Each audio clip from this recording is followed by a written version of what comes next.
So you had these experiences of going from policy, from practice work to policy work to partnership building work, all in this short period of time, domestic and international.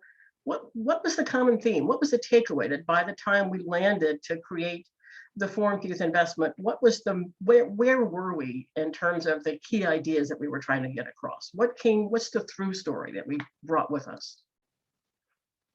We used to talk a lot about the power of public ideas, and Bob Reich's work on that is just what does it take to actually really work an idea and then find the opportunity to move it at different points in time. And I think it's interesting in that is that always in that work, it was the ideas that we were starting with, the ideas of how learning happens, how learning and development happens, youth development sort of as the capture phrase for that, but taking everything we know about how young people learn and develop and having that be sort of the center and the starting point for the work. But then what does that mean as you're working across the Crime Prevention Council that was across all the departments at the federal level that had anything to do with young people, the work at the International Youth Foundation and the work that kind of grew out of that around youth and the community impact and youth action work that was with we had an international learning group on youth and community development that was getting a range of players across organizations in the US and also internationally,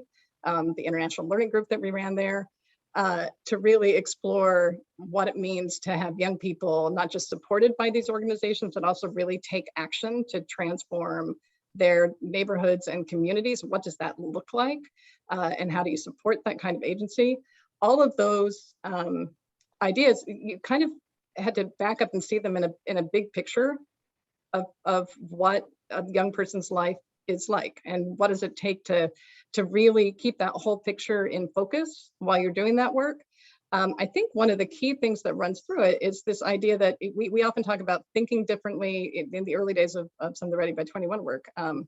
We talked about, and maybe Ian, if you pop this one up, we talked about thinking differently so that together we could act differently. We've kind of unpacked that one just a little bit more.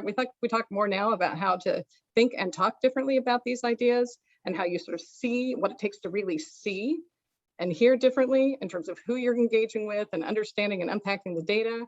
And then what it takes to really kind of act and react differently as we're doing that. And then the punchline we say is like, and then being able to do it together. But I think the reason I just wanted to pop this back up here, and folks have seen have seen this in other conversations that we've had, and what it takes to really coordinate and connect across that. But I think there's a togetherness at each step along the way there. That if you think about the work we did, whether it's with the President's Crime Prevention Council, the International Learning Group approaches, sometimes it's a council and structure, sometimes it's a learning group, but it really is about thinking together and being able to shape those ideas together based on the different places that we sit coming into those conversations, different areas of expertise, the local wisdom that is really critical to those conversations, and really sharpening those ideas together and then figuring out how you move those ideas into action and into impact. So there is a togetherness in all of this work. If you were looking back over everything that on that wild roller coaster ride that we had before the forum, I think part of the landing of that roller coaster was that to really shape some of the work, we had an almost if we build it, they will come kind of response. We tried things with funders groups and key leaders and in government and other things. There was a through story to that moving around of how to really start with the power of these ideas and take them into action. And that's really what led to the creation of the forum. Is how can we do this with key partners? What's it like to kind of set that table ourselves?